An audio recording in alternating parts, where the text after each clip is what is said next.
ఒకటిది, కష్టం ఒకటిది, ఫలితం ఒకటిది. ఒక్కడికి ఇచ్చే జీతంతో ముగ్గురికి నలుగురికి జీతాలు ఇస్తున్నారే, దాన్ని ఎలా మార్చాలి అది ఆలోచన చేయమని నేను కోరుతా ఉన్నాను. ఆ క్రమంలోనే మీరు తీసుకుంటే చాలామంది, కొన్ని లక్షల మంది ఆ విధంగా ఉన్నారు. అలాగే పిల్లలు పౌష్టికాహారం లోపంతో ఇప్పటికీ అనేక మంది మరణిస్తున్నారు. అర్ధాకలతో అనేక మంది ఉండటమే కాదు, నేను నిన్న మా కొత్తగూడెంలో చూశాను.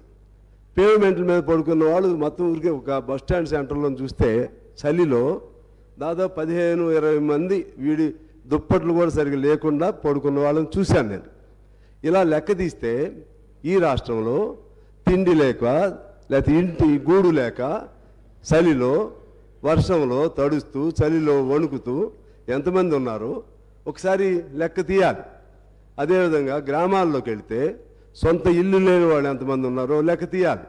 గ్రామాల్లోకి వెళితే చేసిన పనికి తగిన జీతం లేక, తగిన కూలీ లేక, పని చేయటానికి పని దొరక్క ఎంతమంది ఉన్నారో చూడాలి. ప్రాజెక్టులు కట్టాం, కాళేశ్వరం ప్రాజెక్టు కట్టొచ్చు, లేకపోతే ప్రాణహిత చేవెళ్ళ అనొచ్చు, లేకపోతే పాలమూరు రంగారెడ్డి అనొచ్చు, మా సీతారాం ప్రాజెక్టు అనొచ్చు.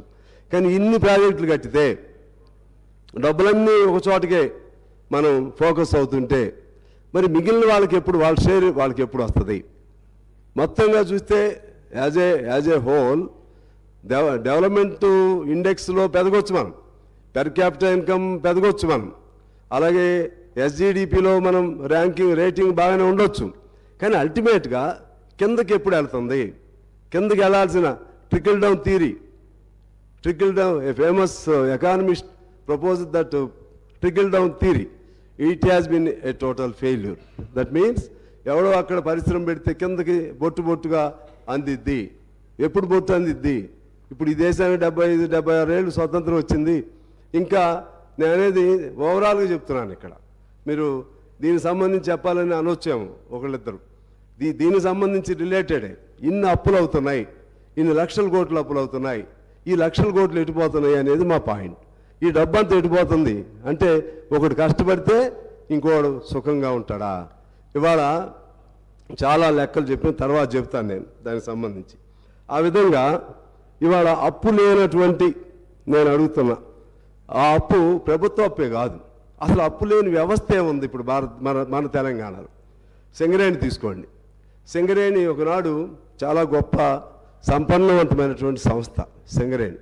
అది ప్రభుత్వానికి సంబంధం లేదని అనొచ్చు, కార్పొరేషన్ కాబట్టి వాళ్ళ అప్పులు వాళ్ళు అనొచ్చు. కానీ సింగరేణిలో ఆదాయం అంతా ప్రభుత్వానికి వస్తున్నాయి. సింగరేణిలో సంపాదించిన డబ్బులన్నీ ఈ 10 ఏళ్ల కాలంలో అది సిఎస్ఆర్ పాలసీయా డిఎంఎఫ్టి పేరుతోనూ ప్రభుత్వమే తీసుకుంటుంది. కనకదుర్గమ్మ ముక్కుపూడకు కూడా ఈ డబ్బులే పోయినాయి, మా డబ్బులే, సింగరేణి డబ్బులు పోయినాయి.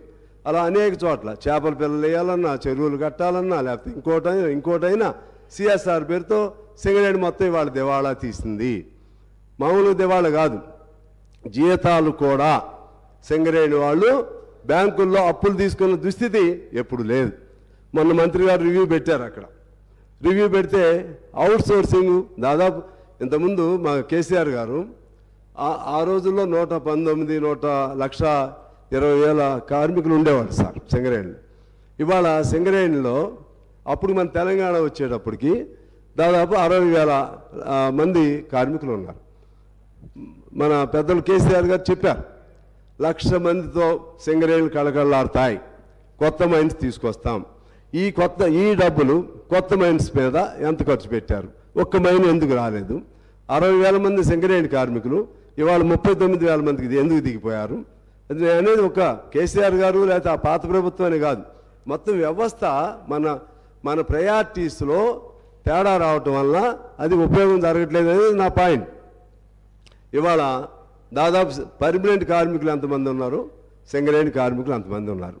జీతాలు బ్యాంకుల్లో తీసుకొస్తున్నారు. అది సింగరేణి ఆ విధంగా పేపర్ మీద మాత్రం ఉంటుంది, డిపాజిట్స్ ఉన్నాయి, ఆస్తులు ఉన్నాయి, లెక్కలన్నీ ఉన్నాయి.